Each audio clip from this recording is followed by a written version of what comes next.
Words cannot describe the goosebumps that I am feeling right now as I just witnessed the new Sparking Zero, also known as Tenkaichi 4 trailer that was just released by Bandai. And trust me, you're gonna want to check this out, as I will leave a link to this in the description. But before we dive in deeper, I have to start off with my favorite observation of all. And this, my friends, is the fact that it is coming to PC. Now, I understand that PC gamers are still rising and not everybody has discovered the hidden truth that PC is truly the #1 master race, and the only thing that's holding us back from conquering the entire world is the fact that we don't get to have all of the games because some games are exclusive to certain consoles. But if they were all playable by PC, there would be no mortal that still wastes his time with junk material and hardware known as console. For those of you who know the true beauty of what it's like to conquer the world with your gaming desktop or even laptop, you understand the secret that I am bestowing amongst the world. But to get that out of the way, guys, where do we even begin with all of this stuff here? Well, the first thing that I want to say is DBS Hype reported certain facts about this, and he's mentioning that this is going to have a legendary roster size, and if you take a look at the trailer, you will see that there is a variety of characters going from Saiyan, Saga, Goku, and Vegeta. We even get a chance to see Tournament of Power characters, and it was even mentioned that this roster is going to include Dragon Ball Daima, which hasn't even existed yet. So the fact that this game is going to get updated, and the fact that this game is going to include characters from a show that doesn't already exist, whether or not we even like the show, because we don't even know what the reception is on this, is definitely great. And what I feel is really going to make a lot of Dragon Ball fans happy, if it's included, because we didn't get direct confirmation of this, is if they also include manga exclusive characters, because we have to remember that there were 2 major arcs of Dragon Ball Super that have come out, and the characters haven't gotten any updates, more specifically dealing with Granola and Gas, and of course Moro, which are 3 integral characters to the Dragon Ball fabric as of the Dragon Ball Super manga. And when you consider the fact that all 3 of these characters each have their own unique abilities, these characters would be fantastic for a game like Sparking Zero. So honestly, guys, and I'm not gonna lie to you, I'm still have to get used to saying Sparking Zero, because I'm still gonna say Tenkaichi 4 unofficially, because it's just natural for me to say that. Looking at it like that, I definitely feel like if those manga exclusive characters are included in what Dragon Ball Super Hype was talking about, man, we are in for a big treat. Now, one thing that I feel this game is definitely going to do for the Dragon Ball fan base is it's going to fill a void that has been lost in the Dragon Ball community. So, we all know that when we are in our 70s or 80s, Dragon Ball Xenoverse is going to come out again because, I mean, the game is still played somewhat, but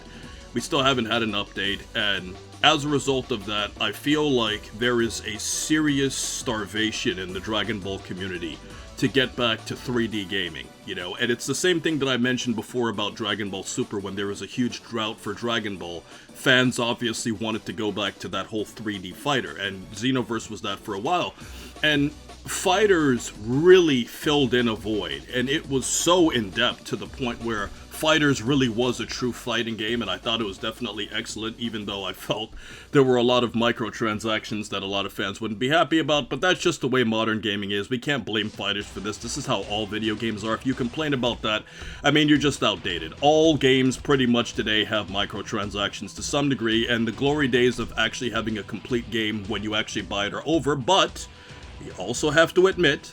that this directly leads into something about having a more modern version of Tenkaichi, because the fact that, as I've said before in previous videos, there were a lot of broken mechanics in Tenkaichi, and to some degree with Raging Blast. And when I'm talking about this specifically, I can give you a direct example of a combination that I figured out with Super Saiyan 2 Gohan, where I would always perfectly time the Father-Son Kamehameha when I'm launching my opponent away, and it would work 100% of the time. I had a 100% success rate if I timed it perfectly every single time, and my opponent was basically forced to lose like half their health every single time I pulled this combo off. And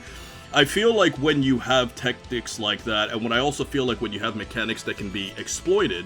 one of the benefits of having modern internet and updates and all this stuff is that they could actually fix mechanics, something that we've seen a lot with Fighterz, where certain characters would be broken, so they would kind of nerf them and kind of bring them in balance. This has been something that we've seen with a lot of more modern games over the last few years, but we have never really seen it with Tenkaichi because that game is so old. But I feel like because of this, the replayability factor is going to be epic, because when I saw that Steam was going to have this game, the very first thing that I thought about is on YouTube and possibly even Twitch, because I do have a Twitch account that I don't use, but you know, if you guys want me to get back into Twitch, I'm going to be battling you guys very often. I don't know how often, but let's say maybe once or twice, maybe even 3 times a weekend if I have the time. I'm going to be dedicating my time to actually playing with you guys and, you know, having our own contest on this channel, which I'm sure many other creators are going to do as well. So, now, dealing with the graphics and the facial reaction, the movements, and the way that the backgrounds are changing and stuff, I feel like this is the most explosive game that I've seen for Dragon Ball in a while. Now, Xenoverse did have background reactions, but not to this degree, and I feel like because of that, and also just seeing how fluid the character motions are, man,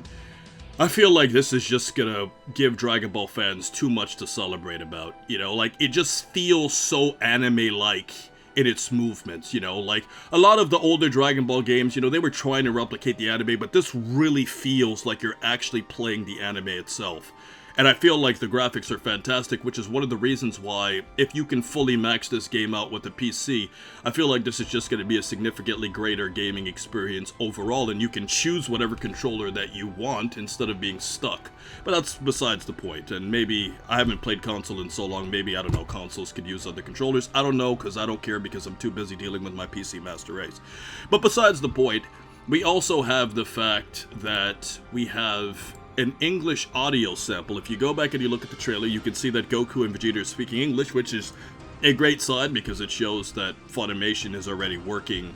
on the audio for this game, and I feel like as a result of that, you know, it shows that this game is truly in progress, and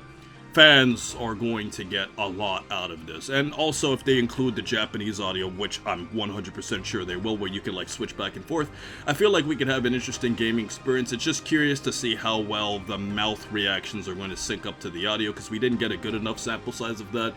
but we'll find that out later on. Now, we have to acknowledge the existence of Bergamot in the trailer, and the thing about him that really brings up a lot of questions is how deep are they going to show Tournament of Power characters, because the Tournament of Power had 80 different characters. Now obviously they're going to include all of the Universe 7 characters, and clearly they're probably going to include all of the Universe 11 ones, and then clearly probably even all of the Universe 6 ones, especially like Kale and Caulifla. But it kind of makes you wonder, are they going to include all of the jobbers and the random characters that you completely forgot about, whose names are completely forgettable because they did nothing in the Tournament of Power except get beaten by other more relevant characters?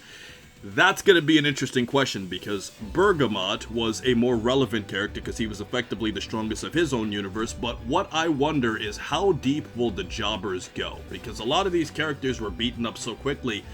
you don't really have a good enough sample size to analyze their style as to how they would fight, so, and because of this definitely brings up one of the biggest questions about what Tenkaichi 4 will do with the entire roster, considering the fact that they're saying this is going to be legendary in size. Now, to conclude this, guys, I have to talk about one thing that Xenoverse didn't have. And to conclude everything, guys, we gotta talk about one thing that the fan base is already raging about, and that is what's at least implied to be the return of beam clashes in Tenkaichi, because that was one of the funnest elements of it. They also had kind of like that burst mode, which we saw in like the original Budokai games, where like your characters would fly at each other and then punch and kick each other extremely fast. Xenoverse had something like that too. And of course, we're probably expecting them to have a similar thing to what we saw in burst mode in the original Dragon Ball games, where like the characters would punch and kick each other extremely fast, and whoever times out faster than their opponent gets the edge in the fight. But that, coupled with the fact that we're getting beam clashes back, or at least it seems, is definitely something that's going to hit the nostalgic nerves of many people looking and anticipating this game in the future. So overall, guys, I had a lot to say about this game. It's only about a minute long, but I promise you, check out Sparking Zero. We're going to have a lot of fun with this game on this channel. It's going to be played with the Unreal Engine, and ultimately I am confident that the Dragon Ball community is going to reunite with this game in ways that we haven't seen in years.